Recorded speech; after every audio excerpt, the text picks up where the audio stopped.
శారదా చంద్రమౌళీశం రత్నగర్భగణేశ్వరం శంకరం చరుష్యశృంగేశం తుంగాం లోకగురువున్ భజే.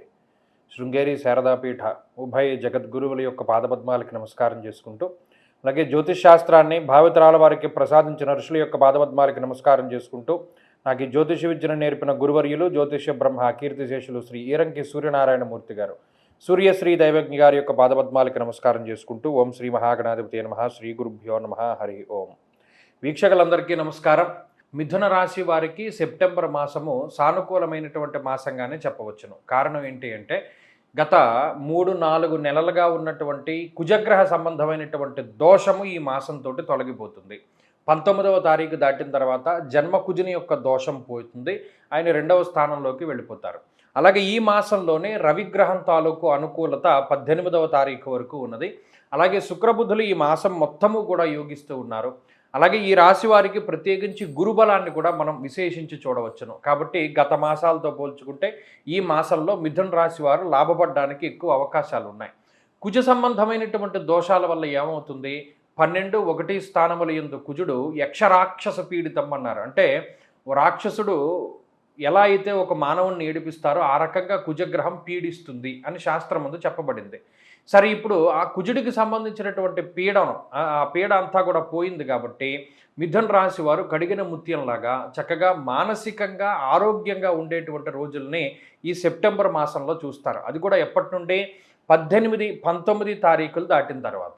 అయితే ఇక్కడ ప్రధానంగా శారీరక సంబంధమైనటువంటి ఇబ్బందులు తొలగిపోవడానికి ఈ మాసంలో ఎక్కువ అవకాశం ఉంటుంది. అంటే కుజుడు చూడండి ఎక్కువగా ఏదైనా దెబ్బలు తగులుతూ ఉండడము, ఆపరేషన్స్కి వాటికి కుజుడు కారణమవుతూ ఉండడము, లేదా అనారోగ్య సమస్యలకి ఎముకలకి సంబంధించినటువంటి ఇబ్బందులకి కుజుడు ఎక్కువ కారణమవుతూ ఉంటారు.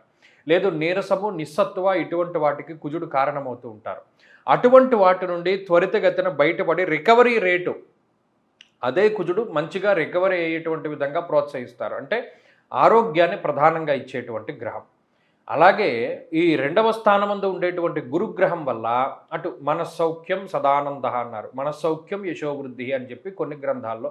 దీనివల్ల ఏమవుతుంది, మానసిక ప్రశాంతతని ఇస్తూ ఆర్థికాభివృద్ధిని ఆరోగ్యాభివృద్ధిని కూడా గురుగ్రహం ప్రసాదిస్తూ ఉన్నారు. ధర్మవ్యయం మనస్సౌఖ్యం అంటే ఏదైనా ఒకవేళ డబ్బు ఖర్చు అవ్వాల్సింది ఉంటే శుభమూలకంగానే ఖర్చు అవుతూ ఉంటుంది ఈ మాసంలో మిథున రాశి వారికి. అలాగే 18వ తారీఖు వరకు 3య స్థానమందు ఉన్నటువంటి రవిగ్రహం మానసిక ప్రశాంతతని ఆరోగ్యాన్ని ఆయన కూడా ఇస్తూ ఉండేటువంటి గ్రహంగానే చెప్పచ్చు. కాబట్టి ఈ మాసంలో ప్రధానంగా ప్రశాంతత అనేటువంటి విషయం ఎక్కువ వినబడుతూ ఉన్నది. కాబట్టి అది కూడా ద్వితీయార్థమందు, అంటే ఈ మాసంలో మొదటి 15 రోజులు కాకుండా చివరి 15 రోజుల్లో ఈ రాశి వారికి బాగుంటుంది. కొంత మంచి రిజల్ట్ని చూస్తారు. ఉద్యోగపరంగా, కుటుంబ పరంగా, లేదా మానసికంగా, ఆరోగ్యపరంగా ఈ 15వ తారీఖు దాటిన తర్వాత ఉండేటువంటి రోజులన్నీ కూడా చాలా అనుకూలంగా ఉన్నాయి. కాబట్టి ఏదైనా ముఖ్యమైనటువంటి ఉంటే ఈ మాసంలో సెకండ్ హాఫ్లో, అంటే 15 నుండి 30వ తారీఖు మధ్యలో మీరు ఏదైనా ప్రణాళికాబద్ధంగా వేసుకోగలిగితే అది చక్కటి ఫలితాలను ఇస్తుంది.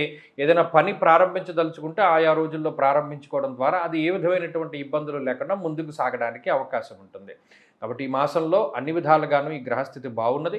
మరిన్ని శుభ ఫలితాల కోసమై ఈ రాశి వారు ఎక్కువగా సుబ్రహ్మణ్య ఆరాధన చేస్తూ ఉండడం చెప్పదగినటువంటి సూచన.